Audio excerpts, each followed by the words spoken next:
सादर नमस्कार। जय हिंद। स्वतंत्रता दिवस की हार्दिक शुभकामनाएं आप सभी को। तो फिर बाबा गोपालपुरिया लेकर हाजिर हैं। टेंस काल हिंदी, भोजपुरी एवं अंग्रेजी में तुलनात्मक एवं अनुवादात्मक अध्ययन। जैसा कि पिछले 4 वीडियोज में हमने प्रेजेंट टेंस के चारों प्रारूपों का अध्ययन किया, तो आज हम बात करेंगे पास्ट टेंस की। तो जैसा कि मैं आप लोगों से बार बार कहते आ रहा हूँ कि ये जो टेंस है, इसमें दी गई जानकारी आपको या आपके बच्चों को अच्छी अंग्रेजी सीखने, बोलने और लिखने में बहुत ही मददगार साबित होगी। साथ ही आप लोग भोजपुरी से भी अच्छी तरह से परिचित हो जाएंगे। तो आइए अब देर न करते हुए हम आगे बढ़ते हैं। पिछले वीडियोज में हमने वर्तमान काल यानी प्रेजेंट टेंस का अध्ययन किया, और प्रेजेंट टेंस यानी वर्तमान काल में सामान्य वर्तमान काल यानी प्रेजेंट इंडेफिनिट टेंस, अपूर्व वर्तमान काल यानी प्रेजेंट कंटिन्यूअस टेंस, पूर्व वर्तमान काल यानी प्रेजेंट परफेक्ट टेंस, और अपूर्व वर्तमान काल यानी प्रेजेंट परफेक्ट कंटिन्यूअस टेंस का अध्ययन किया। तो आज से हम शुरू कर रहे हैं पास्ट टेंस यानी भूतकाल। तो काल की दृष्टि से, टेंस की दृष्टि से 5वां अध्याय है। तो इसमें हम जैसे देखते हैं कि भूतकाल का मतलब होता है पास्ट टेंस, वह काल जो भूत का बोध कराए यानी बीते हुए समय का बोध कराए, उसे भूतकाल पास्ट टेंस कहते हैं। तो अभी आज हम बात करेंगे सामान्य भूतकाल या अनिश्चित भूतकाल, जिसे अंग्रेजी में पास्ट इंडेफिनिट टेंस कहते हैं, उसकी। तो अब आइए देर न करते हुए हम सीधे अपनी बात रखते हैं। तो आप देख रहे हैं कि हिंदी, भोजपुरी, अंग्रेजी। तो हिंदी में अगर बोलते हैं भूतकाल में, भूतकाल नहीं मतलब सामान्य भूतकाल में, पास्ट इंडेफिनिट टेंस में, वह गया। तो भोजपुरी में क्या हो जाएगा? ऊ गईल, ऊ गईने। इंग्लिश में होगा ही वेंट। मैं गया, हम गईनी, आई वेंट। तुम गए थे, तू गईल रहला, यू वेंट। आप गए थे, आर्डर देना हो, अगर सिंगुलर ही हो लेकिन आर्डर अर्थ हो तो। रहुआ गईल रहनी, यू वेंट। वह गई थी, ऊ गईल रहे या ऊ गईल रहली। ये मतलब कि लेडीज के लिए, मतलब कि स्त्रीलिंग के लिए वह गई थी। तो भोजपुरी में ऊ गईल रहे, ऊ गईल रहली। इंग्लिश में हो जाएगा सी वेंट।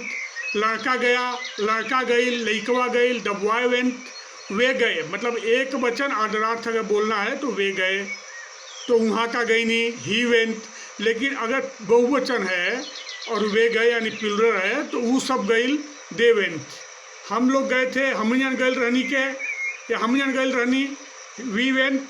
वह नहीं गया। अब बात करते हैं निगेटिव सेंटेंसों की, नकारात्मक की। तो वह नहीं गया, वो नइखे गईल, वो नइखन गईल, ही डिड नॉट गो। वह नहीं गई, वो नइखे गईल, वो नइखी गईल। ये मतलब स्त्रीलिंग के लिए। तो सी डिड नॉट गो। आप लोग नहीं गए, रउआ सब नइखी गईल, यू डिड नॉट गो। क्या वह गया? अब बात कर रहे हैं हम प्रश्नवाचक वाक्यों की। तो क्या वह गया? का वो गईल, डिड ही गो। वह कब गई, वो कब गईल, वो कब गईली, व्हेन डिड सी गो। तुम कब गए, तू कब गईला, व्हेन डिड यू गो। आप कहाँ गए थे, रउआ कहाँ या कहवा गईल रहनी, चाहे गईल रहनी हाँ। तो वेयर डिड यू गो। तो ये आपने देखा अभी वाक्यों का प्रकार हिंदी, भोजपुरी और अंग्रेजी में। अब देखते हैं हम लोग सामान्य भूतकाल की पहचान क्या है, ठीक ना। तो पास्ट इंडेफिनिट टेंस की पहचान क्या है कि इसमें ना कार्य समाप्ति का बोध होता है, और हिंदी के वाक्य के अंत में या ए ई आदि के साथ था, थे, थी या केवल या ए ई आदि आता है। और भोजपुरी की बात करें तो भोजपुरी के वाक्य के अंत में ल, ले, ले, ली, ल, ने, नी, ह आदि आता है। तो हिंदी की तरह भोजपुरी में कर्ता के बाद ने का प्रयोग कभी नहीं होता। ये आपको ध्यान रखना है कि हिंदी की तरह भोजपुरी में कर्ता के बाद ने का प्रयोग कभी नहीं होता। जैसे हिंदी में कहेंगे कि राम ने कहा, मैंने कहा। भोजपुरी में कहेंगे राम कहलस, चाहे राम कहने, हम कहनी, चाहे राम जी कहनी। तो ये होता है। तो अब हम यहाँ नियम की बात करेंगे। तो हिंदी या भोजपुरी का अंग्रेजी में अनुवाद करते समय हमें किन नियमों का, किन बातों का ध्यान रखना है, उस पर हम चर्चा करेंगे। तो एक वचन या बहुवचन कर्ता के साथ क्रिया की सेकेंड फॉर्म का ही प्रयोग करते हैं। अभी ध्यान क्या देना अपने को, एक वचन या बहुवचन कर्ता के साथ क्रिया का दूसरा रूप ही आता है। नकारात्मक बनाने के लिए, नकारात्मक सेंटेंस के लिए, नकारात्मक वाक्यों के लिए एक वचन या बहुवचन कर्ता के साथ डिड नॉट ही लगाते हैं एवं डिड नॉट से के साथ क्रिया सदा फर्स्ट फॉर्म में ही रहती है। तो ध्यान देना क्या है कि अगर वाक्य नकारात्मक है तो डिड नॉट लगाएंगे, लेकिन क्रिया का पहला रूप ही रखेंगे। अभी कभी नहीं के लिए नेवर लगाते हैं और क्रिया का सेकंड फॉर्म का ही प्रयोग करते हैं। जैसे हिंदी में अगर मैं बोलता हूँ कि मैं वहाँ कभी नहीं गया, भोजपुरी में बोलेंगे हम वहाँ कबो नहीं गए नहीं, तो अनुवाद क्या हो जाएगा, आई नेवर वेंट देयर। तो ये हुई बात। अब आगे बढ़ते हैं। प्रश्नवाचक के लिए अगर वाक्य क्या या का, मतलब भोजपुरी में का बोलते हैं, जैसे शुरू होता है तो एक वचन या बहुवचन कर्ता के पहले डिड लगाते हैं। ये ध्यान रखना है कि प्रश्नवाचक के लिए, वो भी कौन से वाक्य में, अगर वाक्य क्या या भोजपुरी के का से शुरू होता है तो एक वचन या बहुवचन कर्ता के पहले डिड लगाते हैं। अगर प्रश्नवाचक शब्द हैं जैसे हु, व्हेन, वेयर, तो मतलब कि कौन, कब, कहाँ आदि, तो वो जो है ना, मतलब कि हु, व्हेन, वेयर को कहाँ लगाते हैं, डिड से भी पहले लगाते हैं। ध्यान देने वाली बात क्या है, यदि क्या हिंदी या क्या भोजपुरी वाक्य के शुरू में न आकर कहीं और आए या बीच में आए तो डिड से भी पहले क्या लगाते हैं, व्हाट लगाते हैं। यदि वाक्य प्रश्नसूचक और नकारात्मक दोनों हो तो नॉट को कर्ता के बाद लगाते हैं और क्रिया सदा पहली रूप में ही या फर्स्ट फॉर्म में ही रखते हैं। जैसे तुम क्यों नहीं खेले, तो भोजपुरी में बोलेंगे तू काहे नहीं खेल रहा, तो इंग्लिश में हो जाएगा why did you not play.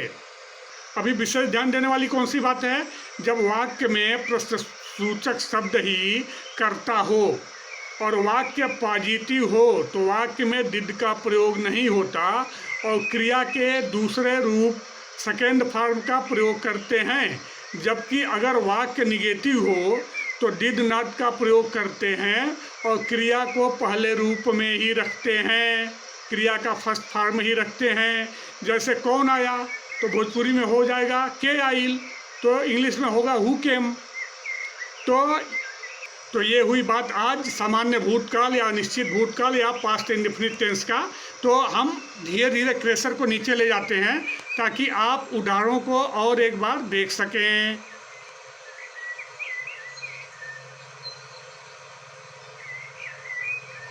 अब ये पहचान भी आप देख लीजिए, पहचान क्या होती है इस काल की। फिर नियम को देख लीजिए, नियम क्या है इसके, हिंदी या भोजपुरी का अंग्रेजी में अनुवाद करते समय। तो कल हम बात करेंगे अगले टेंस की, यानी अपूर्ण भूतकाल या सतत भूतकाल, जिसे अंग्रेजी में पास्ट कंटिन्यूअस टेंस या पास्ट इम्परफेक्ट टेंस कहते हैं। तो कल हम अध्याय 6 लेकर आएंगे। तब तक के लिए नमस्कार, शुभ रात्रि। घर में रहिए, सुरक्षित रहिए, बिना कारण बिना वजह घर के बाहर मत निकलिए। फिर से एक बार प्रेम से बोलिए, भारत माता की जय, जय हिंद।